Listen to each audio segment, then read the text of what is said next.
करते हैं आगे का सिलसिला। देखिए, सबसे पहले बात उस उम्मीद की कर लेते हैं जो हर कोई लगाए बैठा है। जिस जंग के मुहाने पर दुनिया खड़ी नजर आ रही है, उसके टलने के संकेत मिल रहे हैं। क्या है रूस और यूक्रेन के तनाव के बीच राहत भरा समाचार? थोड़ी ही देर में आप तक तमाम जानकारी होगी। बात छोटे शहरों के उन बड़े ख्वाबों की भी करेंगे जिन्हें इस बार आईपीएल में जगह मिली है। आपको मिलवाएंगे आम शहरों से आने वाले उन खिलाड़ियों से जिनकी मेहनत का इनाम उन्हें करोड़ों लाखों में मिला है। ख्वाबों के सच होने की दास्तां भी थोड़ी देर में आपके सामने होगी। देखिए, बात उस चमत्कार की भी आज हम करने जा रहे हैं जिसने चिकित्सा के संसार में हलचल मचा दी है। बताएंगे कैसे एक महिला ने स्टेम सेल ट्रांसप्लांट के बाद दी है एचआईवी को मात, और इस उपलब्धि को मेडिकल के लिहाज से बहुत अहम माना जा रहा है। ये भी तमाम जानकारी आप तक पहुंचाएंगे। आपके लिए चलेंगे एक रेस्टोरेंट जहां रोबोट्स की दुनिया बसती है। यहां खाना परोसने से लेकर बिलिंग तक सारा काम रोबोट्स करते हैं। कहां है ये रेस्टोरेंट और इस रेस्टोरेंट में कैसे किया है मेक इन इंडिया का सपना सच, इसकी बात भी आगे होगी। और चलेंगे श्रीनगर, जहां डल में इस वक्त वाटर गेम्स की हलचल है। आपको दिखाएंगे कैसे डल झील में साकार हो रहा है यहां के खिलाड़ियों का सपना, और इस पहल से कैसे बदल रही है डल झील की पूरी रंग और रौनक। चलिए शुरू करते हैं शुभ समाचारों का शुभ सिलसिला।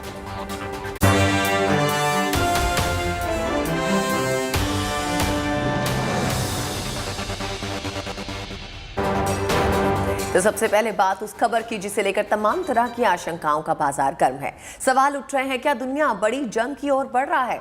रूस से लगातार युद्ध अभ्यास की तस्वीरें भी आ रही हैं, लेकिन राहत भरे तमाम समाचार भी लगातार आ रहे हैं। पहली खबर यह है कि जर्मनी के चांसलर इस वक्त मॉस्को में हैं, जिनसे मुलाकात के बाद पुतिन ने साफ किया कि वो युद्ध के पक्ष में नहीं है। कुछ इलाकों से रूस की सेना के पीछे होने की खबरें भी हैं। इस बीच यूक्रेन के विदेश मंत्री ने कहा है कि वो इस बात का आकलन कर रहे हैं कि रूसी सेना कहां से हटी है। उधर संकट को टालने के लिए ब्रिटेन और फ्रांस से लेकर अमेरिका ने कोशिशें तेज कर दी हैं। दुनिया में अमन चाहने वाले भी जंग की आहट के बीच सड़कों पे निकल आए हैं। इटली में युद्ध के खिलाफ कल लोगों ने सड़कों पे प्रदर्शन किया। अमेरिका ने भी कहा कि वो रूस से सीधे टकराव नहीं चाहता।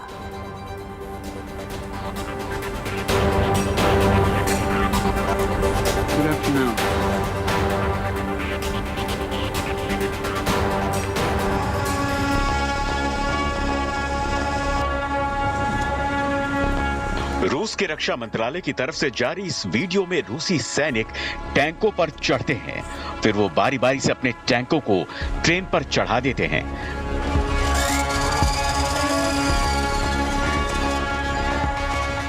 इसमें टैंक, ऑटोमेटिक तोप शामिल हैं। वीडियो के आखिर में ट्रेन टैंकों को लेकर चली जाती है। इस वीडियो को जारी करके रूस ने यह दावा किया है कि उसने यूक्रेन बॉर्डर से 10,000 सैनिकों को वापस बुला लिया है। लेकिन क्या वाकई में ऐसा है? यूक्रेन के बॉर्डर पर तैनात रूस की तैयारी को देखकर दुनिया भर के जानकार इसे रूस की चाल के तौर पर देख रहे हैं, क्योंकि सच तो यह है कि अभी भी यूक्रेन को रूस के 1,30,000 सैनिकों ने तीन तरफ से घेर रखा है। यूक्रेन के पूर्वी और दक्षिणी बॉर्डर पर तैनात रूस के ये सैनिक अब भी देखे जा रहे हैं, जबकि उत्तर में बेलारूस में रूस ने 35,000 सैनिक तैनात कर रखे हैं। अमेरिका का दावा है कि रूस यूक्रेन पर पूर्व और दक्षिण से हमला करेगा, जिसका पहला वीडियो सबूत आपके सामने है। ये रूसी टैंकों का वीडियो है जिसमें वो लगातार यूक्रेन की तरफ गोले बरसाते हुए देखा जा सकता है।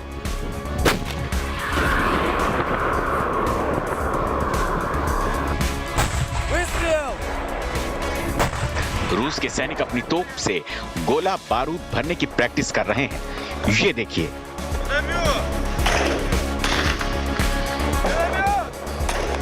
रूस के पास तोप की तरह रॉकेट लॉन्चर का भी बड़ा जखीरा है।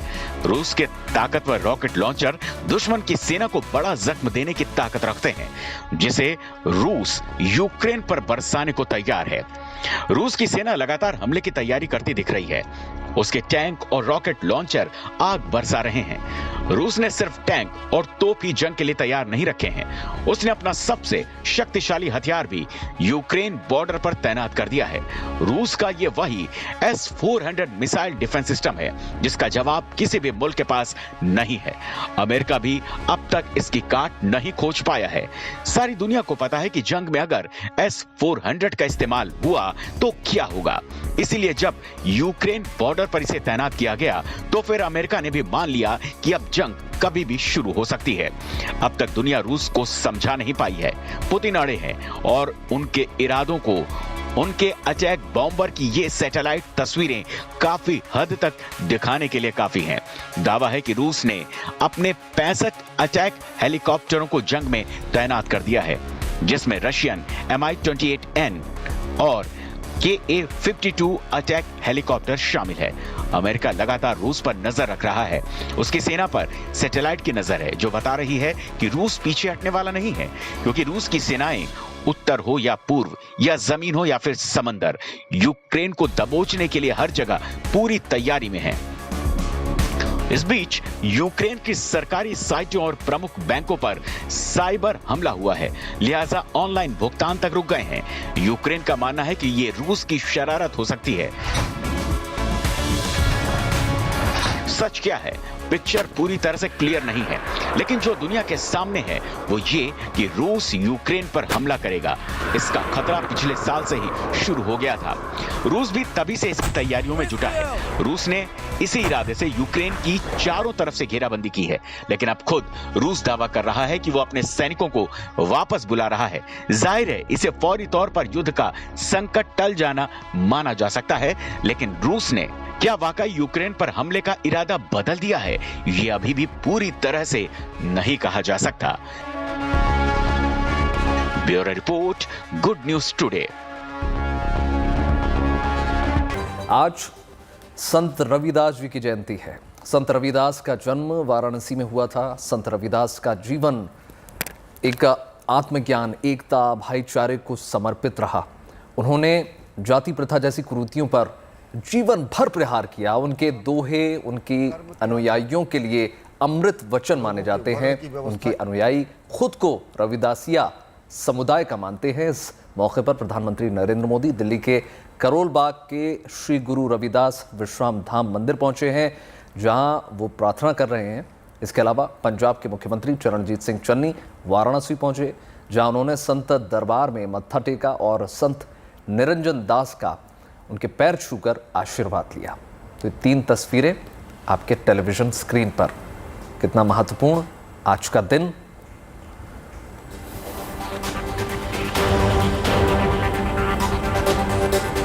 तो देखिए, संवाद करते हुए लाइव तस्वीरें प्रधानमंत्री नरेंद्र मोदी आज करोल बाग में पहुंचकर उन्होंने नमन किया है, माथा टेका है। काफ़ी कई लिहाज से बहुत बड़ा है आज का दिन।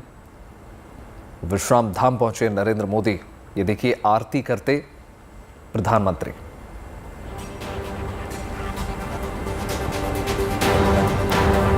तो ये लाइव तस्वीरें गुड न्यूज टुडे के माध्यम से आप देख रहे हैं। प्रधानमंत्री नरेंद्र मोदी करोल बाग के संत मंदिर पहुंचकर उन्होंने पूजा अर्चना की है, नमन की है। और ये देखिए,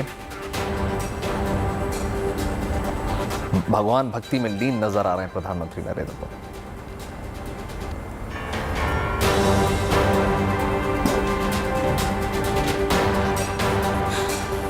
पूजा अर्चना की लाइव तस्वीरें आप तक। रविदास विश्राम गृह, जैसा कि आप जानते हैं कि आज रविदास जयंती है, और इसलिए तमाम शहरों में, प्रदेश के अलग अलग हिस्सों में, चाहे कोई छोटा हो या बड़ा हो, पंजाब की अगर बात करें तो पंजाब के मुख्यमंत्री से लेकर तमाम लोग आज नमन कर रहे हैं। अब देखिए, आज जैसा कि आपको पता है कि संत रविदास जी की जयंती है और उनका जन्म जो है, हम आपको बता दें, वाराणसी में हुआ था। संत रविदास का जीवन जो है आत्मज्ञान, एकता, भाईचारे को समर्पित रहा हमेशा। उन्होंने जाति प्रथा पर हमेशा प्रहार किया, कुरीति के भी बहुत हमेशा खिलाफ रहे हैं और ऐसे तमाम चीज़ों को, बंधनों को तोड़ने में उनका बहुत बड़ा हाथ रहा। उनके दोहे आज भी उतने ही प्रासंगिक हैं जितने पहले थे, आज के ज़माने में भी। इसलिए उनके अनुयायी जो हैं हमेशा उनके वचन को हमेशा एक अमृत वचन मानते रहे और खुद को रविदासिया समुदाय मानते रहे। ये इनकी विशेषता है, ये इनका व्यक्तित्व है, एक इतना विशाल व्यक्तित्व।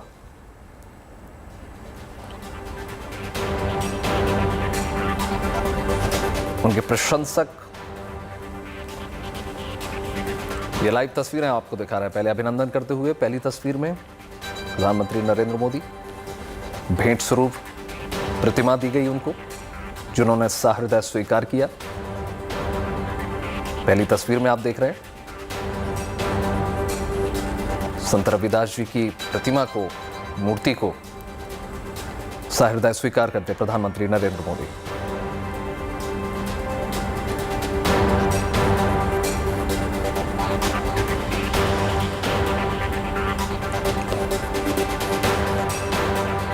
देखिए, विधानसभा चुनाव चल रहा है, ऐसे में ये तस्वीरें कई लिहाज से बहुत महत्वपूर्ण हैं और एक संदेश देने के लिए काफ़ी हैं, खासकर पंजाब चुनाव के लिए। ये देखिए, शायद विजिटर्स बुक में प्रधानमंत्री नरेंद्र मोदी अपना लेख लिखते हुए।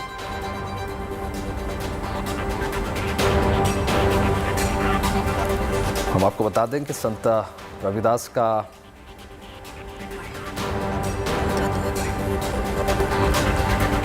आप देख सकते हैं कि प्रधानमंत्री नरेंद्र मोदी विजिटर्स बुक में नाम लिखते हुए, लेख लिखते हुए, संत रविदास का जन्म हम आपको बता दें संवत 1443 में माघ पूर्णिमा के दिन उत्तर प्रदेश के वाराणसी में हुआ था। उन्होंने जो है साधु संतों की संगम में आध्यात्मिक ज्ञान पाकर कर्म को ही एक जीवन का मूल मर्म माना था। मतलब कर्म ही सबसे बड़ी पूजा है। पूजा पाठ आपका बाद में आएगा, लेकिन आपके कर्म कैसे हैं इस बात पर बहुत जोर दिया उन्होंने हमेशा। संत रविदास ने इस नश्वर शरीर का त्याग 1540 में कर दिया था। तो आत्मज्ञान, एकता, भाईचारे पर आधारित और जाति प्रथा जैसी कुरीतियों पर प्रहार करते उनके दोहे और उनकी अनुयायियों के लिए हमेशा अमृत वचन बन गए।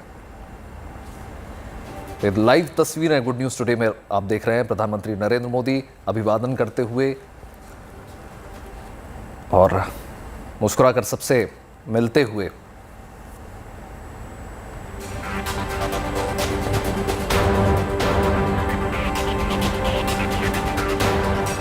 देखिए, बहुत महत्वपूर्ण ये तस्वीरें इस वक्त।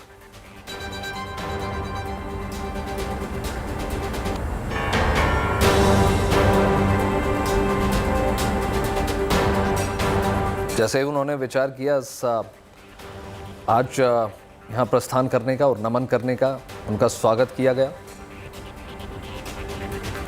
ये तस्वीर है।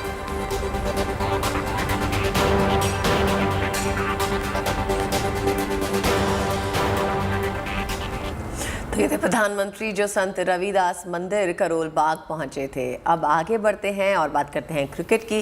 क्रिकेट में भारत की जान बसती है, सब जानते हैं। छोटे छोटे शहरों के ऐसे हजारों बच्चे हैं जो क्रिकेट की पिच पे दिन रात पसीना बहाते हैं। छोटे शहरों के ऐसे तमाम खिलाड़ियों का सपना भी यही होता है कि वो किसी तरह से आईपीएल में चले जाएं, और एक ऐसे ही खिलाड़ी का सपना आईपीएल में पूरा होने जा रहा है।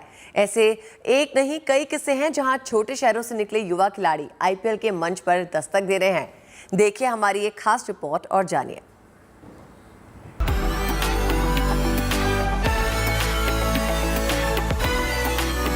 ईशान किशन, देवदत्त पांडिकल, शिवम मावी, शुभम गिल, रवि बिश्नोई, राहुल तेवतिया, यशस्वी जायसवाल, रियाग पराग, आईपीएल के ये वो सितारे हैं जिनका ताल्लुक छोटे शहरों से है।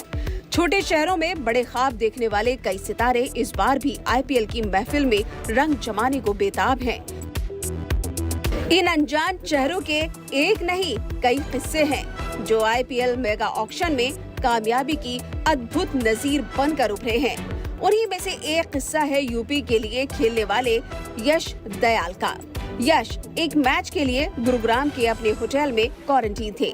मेगा ऑक्शन में इनकी भी बोली लगनी थी, लेकिन सितारों के बाजार में कोई खरीदार मिलेगा इसकी उम्मीद जरा कम ही थी। यश ऑक्शन देखते देखते सो गए, लेकिन जब फोन की घनघनाहट से यश की आंख खुली तो उन्हें यकीन ही नहीं हुआ।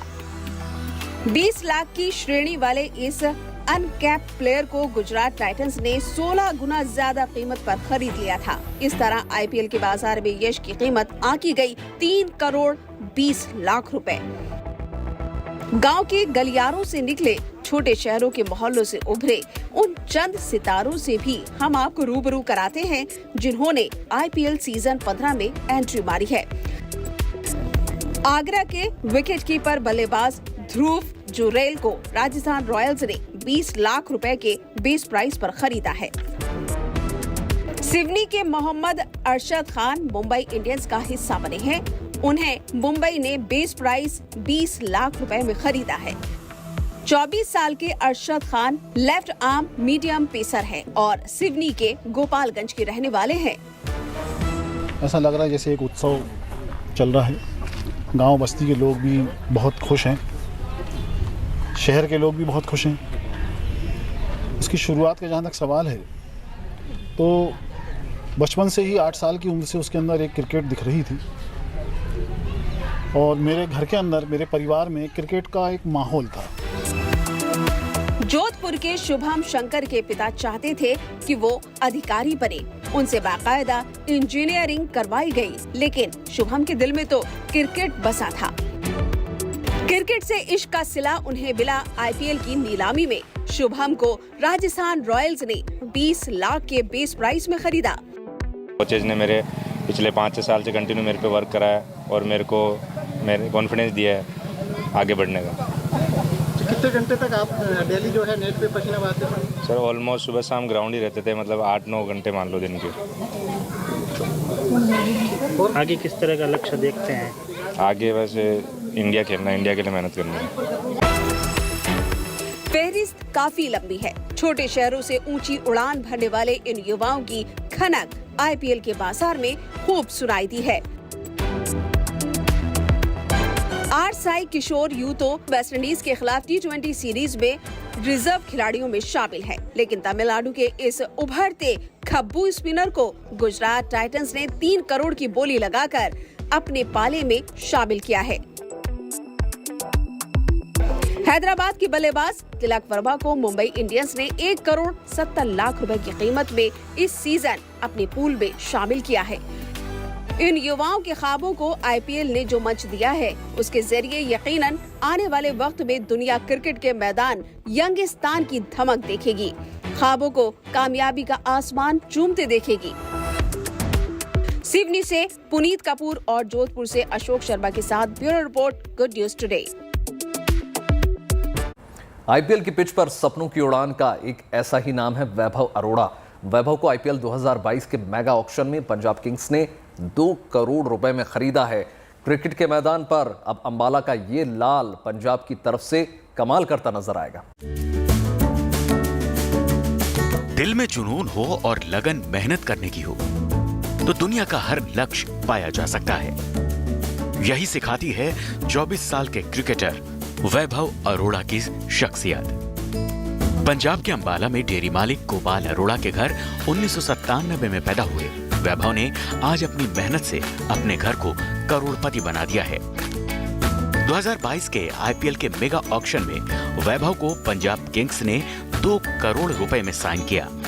वैभव का क्रिकेट के प्रति समर्पण तो बचपन से था, लेकिन हिमाचल प्रदेश की ओर से दाएं हाथ से स्विंग गेंदबाजी करने वाले इस गेंदबाज ने पेशेवर क्रिकेट में 2019 में डेब्यू किया था। हमने इसको एकेडमी में डाला था, तो रवि सर हैं वहाँ पे, उन्होंने इसकी प्रतिभा को पहचाना था, तो उन्होंने बोला कि ये बच्चा बहुत आगे तक जाएगा, तो अच्छा खेलता है ये जी। तो वो दिल्ली में है और उसके मैचेस है रणजी के, 17 का पहला मैच है, इस टाइम वो क्वारंटाइन हुआ है। वैभव की बेस प्राइस 20 लाख थी। पंजाब किंग्स ने 2 करोड़ में खरीदा। वैभव ने हिमाचल को विजय हजारे ट्रॉफी का फाइनल जितवाया। वैभव ने सैयद मुश्ताक ट्रॉफी में 10 विकेट लिए। 2019 में किया था रणजी ट्रॉफी में डेब्यू।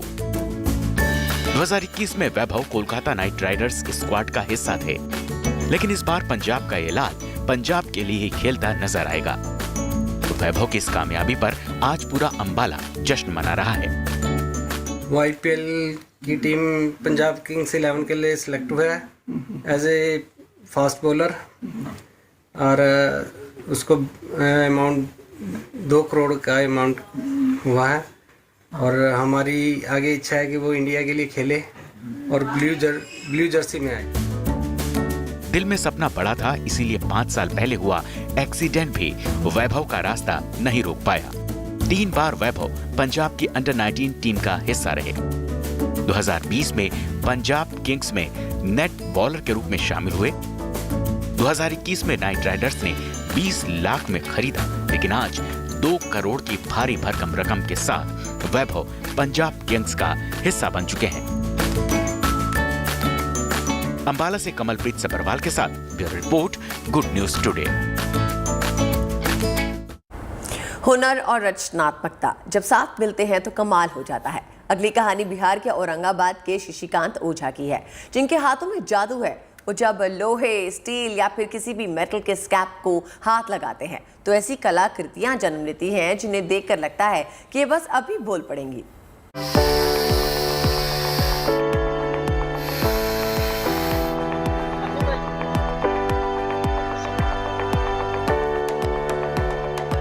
हाथ में हुनर हो और कल्पना में सपनों की उड़ान, तो रचनात्मकता से नए साकार स्वरूप जन्म लेते हैं।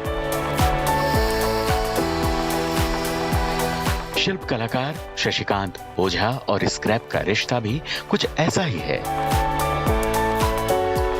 शशिकांत ओझा के हाथ में जो भी स्क्रैप लगता है, उसको वो अपनी कल्पनाशीलता से वो अंजाम देते हैं कि कला मानो जीवंत हो जाती है।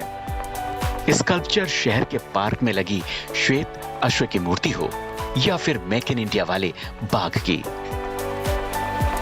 बात छोटे हाथी की हो या फिर चाय की केतली की, शशिकांत ओझा अपनी कल्पनाशीलता की छड़ी से जिसे भी छूते हैं वो स्क्रैप एक मास्टरपीस में तब्दील हो जाता है।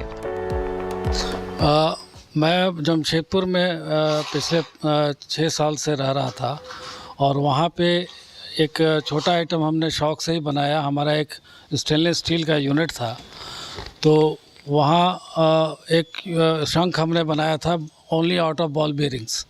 तो उसकी तारीफ़ कई लोगों ने की और टाटा कंपनी के कुछ लोगों ने, सीनियर ऑफिसर्स ने कहा कि मैं आपको एक स्टॉल दे रहा हूँ फ्री ऑफ कॉस्ट, आप उसमें अपना लगाइए। शशिकांत ओझा द्वारा दानी बीघा पार्क में स्टेनलेस स्टील का हॉर्स हो, पटना इको पार्क में बना वॉल फिंगर हो, पटना चिड़ियाघर में स्टेनलेस स्टील की बनी बटरफ्लाई हो, ओझा जी द्वारा बनाई गई सभी कलाकृतियों को लोग देखने आ रहे हैं और उन सभी की तारीफ करते नहीं थकते। हमारे ज़िले में शशिकांत जी हैं, एक कलाकार हैं और काफ़ी अच्छी इनकी कला है कि ये स्क्रैप जो कबाड़ का मटेरियल होता है उससे कलाकृतियाँ बनाते हैं। हमारे ऑलरेडी नगर परिषद के जो पार्क है उसमें एक कलाकृति इनकी लगी हुई है और अभी इन्होंने एक बहुत ही सुंदर ये शेर बनाया है जो मेक इन इंडिया की तर्ज पे बनाया है।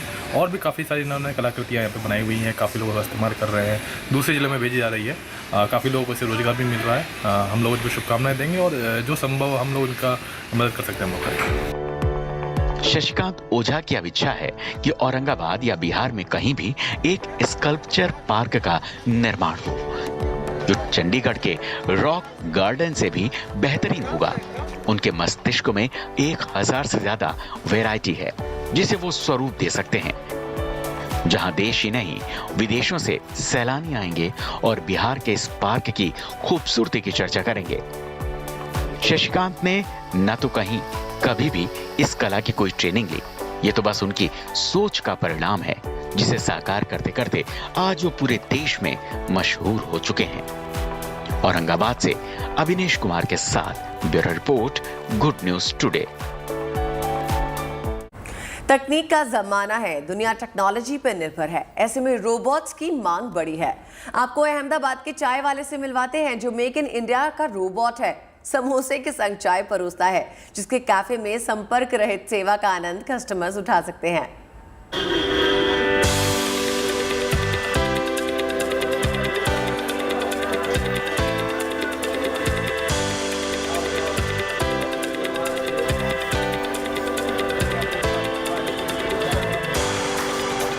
न आधी हकीकत न आधा फसाना, ये है 21वीं सदी के भारत के टेक्नोलॉजी का कमाल। रोबोट बना रहा है चाय, रोबोट बना रहा है समोसे।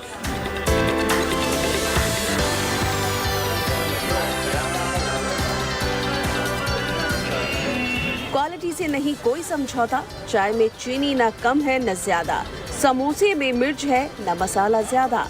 रोबोट बन गया हलवाई, रोबोट की सेवा है बेमिसाल।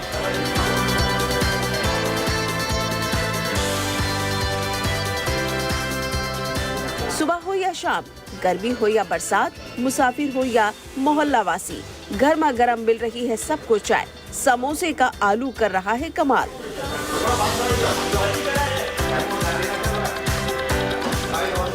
समोसे चाय के संग सज रही है टेबल। घर, दफ्तर या चौपाटी बुला रही है चाय, फुसला रही है चाय, ललचा रही है चाय।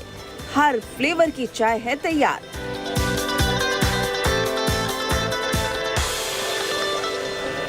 आधुनिकता के क्षेत्र में ये एक नई पहल है, जिसकी शुरुआत अहमदाबाद के इस कैफे से हुई है, जहां एक इंजीनियर की मेहनत का रंग दिखाई दे रहा है। ऑटोमेटिक रोबोटिक कैफे की शुरुआत हो चुकी है, जिसकी तरफ शहरवासी खींचे चले आ रहे हैं, जहां सोशल डिस्टेंसिंग है और सफाई का पूरा ध्यान रखा गया है। ये इंडिया का ऐसा पहला ऐसा काफे है जिसके अंदर जो बनाई गई जो सामग्री होगी वो भी रोबोट बनाएगा। अभी तक इंडिया में ऐसा एक भी काफे नहीं बना कि जिसके अंदर चाय भी रोबोट बनाएगा, प्लस बेलपुरी भी रोबोट बनाएगा और खुद अपने आप सर्विंग भी करेगा। प्लस इस काफ़े का बहुत ही यूनिक पॉइंट है कि ये जो काफ़े है संपूर्ण तरीके से भारत के अंदर ही डेवलप किया गया है। इसके अंदर कोई भी मशीन बाहर से लाई गई नहीं है। खुद इंजीनियरिंग जो इंडियन स्टूडेंट का जो टैलेंट है आप काफ़े के अंदर आप देख सकते हो। रोबोटिक खातिरदारी का स्वाद लेने के लिए कस्टमर को ज्यादा परेशान होने की भी जरूरत नहीं है। सिर्फ QR कोड को अपने मोबाइल से स्कैन करें और अपना ऑर्डर लेकर अपनी कुर्सी पर पधारें। आपकी बारी आते ही रोबोट आपके पास चाय समोसे लेकर पहुंच जाएगा। कई और मशीनें हैं जिसकी सेवा के लिए आपको कॉइन की जरूरत पड़ेगी, अपना कार्ड स्वैप करना होगा और ऑटोमेटिक व्यंजनों का जायका चखने का सौभाग्य मिलेगा। खास बात यही है कि रोबोट मेक इन इंडिया है। ये जो काफ़े है फुल्ली ऑटोमेटिक तरीके से काम करेगा और हर बार कोई भी बंदा आएगा तो उसको हर बार एक ही जैसा टेस्ट मिलेगा, मतलब शाम को या सुबह आए या रात को आए। इस काफ़े की विशेषता है और हमारे 1000 प्लस इंडिया के अंदर ऐसे काफ़े स्टार्टिंग करने वाले हैं। तो ये थे आकाश जो कि बता रहे हैं कि उन्होंने यहाँ पर अभी कैफ़े बनाया है और उनका प्लान है कि आने वाले समय में इंडिया में 1000 जितने कैफ़े बनाए जाएंगे और ख़ास तौर पर अभी कोरोना जैसी बीमारियाँ चल रही है पूरे विश्व में, ऐसे में ये जो प्रयोग किया है वो आने वाले समय में लोगों को काफ़ी मददरूप होगा। अहमदाबाद से कैमरामैन उज्ज्वल ओझा के साथ Gautam Joshi, good news today. और अब वक्त हो चला है आपके फेवरेट सेगमेंट का, यानी सोशल मीडिया के वो शानदार चटपटे वीडियोस जो आपके चेहरे पर हमेशा मुस्कान लाते हैं। भाई मैंने सुना है कि औरत ही घर को चलाती है। और क्या, घर तो घर, अगर फेसबुक इंस्टाग्राम को औरतें न चलाएं तो ये भी न चलें।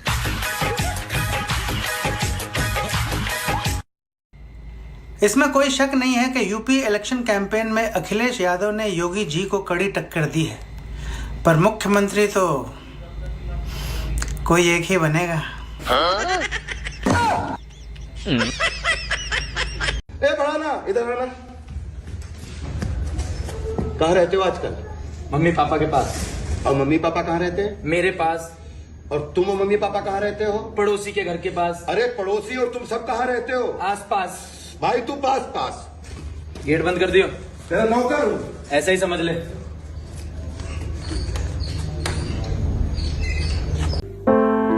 दोस्तों, पेन खो जाए तो नया ले सकते हो, मगर उसका ढक्कन खो जाए तो नया नहीं ले सकते। इसलिए लाइफ में एक बात हमेशा याद रखना कि पेन हमेशा टिचुक टिचुक टिचुक वाला ही लेना।